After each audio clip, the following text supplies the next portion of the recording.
What up, players? It's Warboss Tay up in this mud. Welcome to my video response to IDICBeer's video contest. Congratulations, first of all, on 1,000 subscribers, my friend, and here's wishing you many thousands more over the years. So he made a little video contest, and as much as I hate contests, I thought the idea behind it was cool, so I thought I'd just, if nothing else, even if I don't win anything, throw my video into the ring just so that I can increase awareness about it. Maybe, hopefully, all of you watching will decide to enter.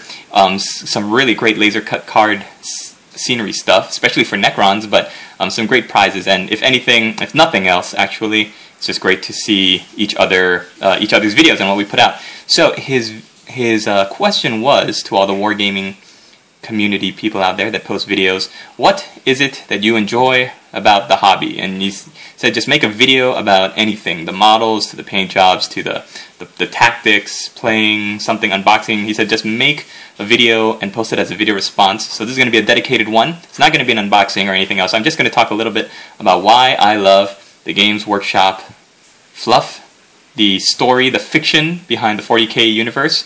I was thinking maybe I'll go into fantasy because I haven't done anything with fantasy stuff for quite a good bit. And in the end, I decided that just the concept of the fiction in the 40k universe is just so cool. And I'm not sure how many of you really enjoy this as much as I do, but really it's one of the things that draw me into the game so much.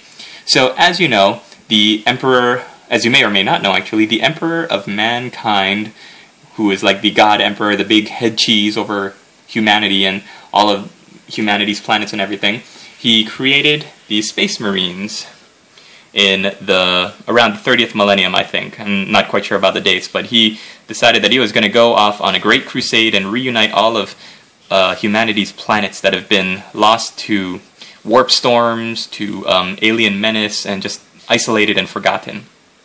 And the idea that he would create 20 Primarchs, or head generals, using a whole bunch of technology and gene manipulation to create these 20 super general soldier guys that all the rest of these Space Marines would be built upon, is in itself pretty cool. That they're all his sons because he created them in a vat, and he engineered and kind of tweaked their genetics and their DNA to make them bigger, stronger, faster, more resilient, smarter, able to withstand poisons, just 100 times better than a normal human being could ever be. And he decided, you know, I'm going to have these super soldiers so that they're going to complement the Imperial Army on this great crusade across the stars. So he gave them all this awesome, powerful armor and weaponry and trained them. But the Primarchs were lost, and when they were found and brought back into the fold, each of them had kind of been shaped by the planets, the situations, the environments that they've been living on.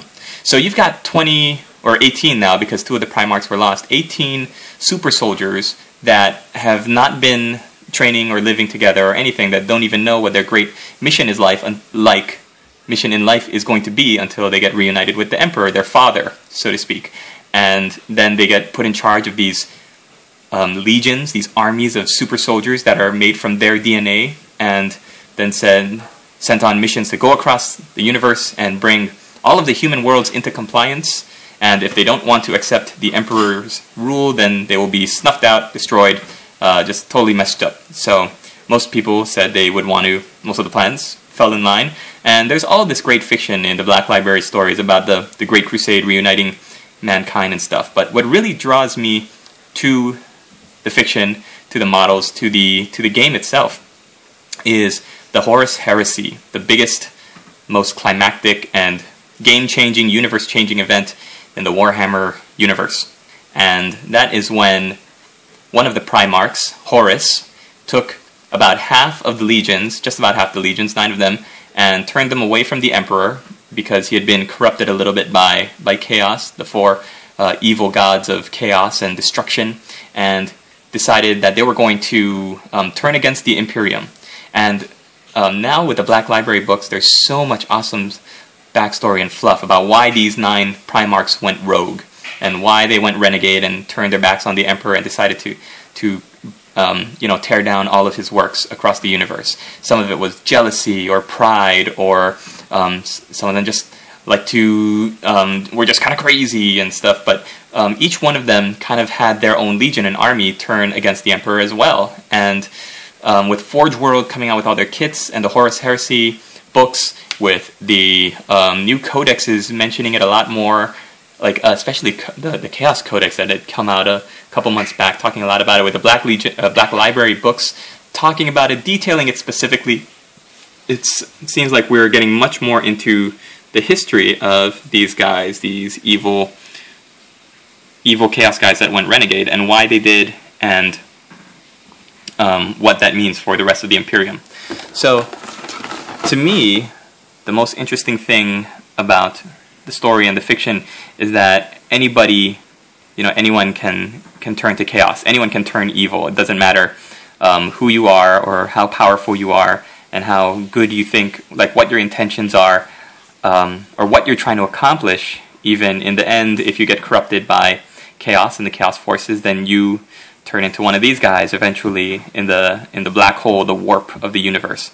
And the fact that there are so many stories of the 9 legions that went Renegade, that, like, if only, like, what could have been or what should have been if they hadn't turned to chaos. Like, it's really interesting to see how easily things might have turned out completely differently if, say, one of the Primarchs did not turn against the Emperor and instead had warned him, or had not been betrayed by one of his fellow Primarchs, or if circumstances hadn't been manipulated so that they felt complete angst and resentment against their Emperor instead of somebody else who was kind of pulling the strings from behind the scenes. It's really interesting to read these stories and to put them into play, where you have these good guys, the noble defenders of humanity, and some of them aren't really all that noble.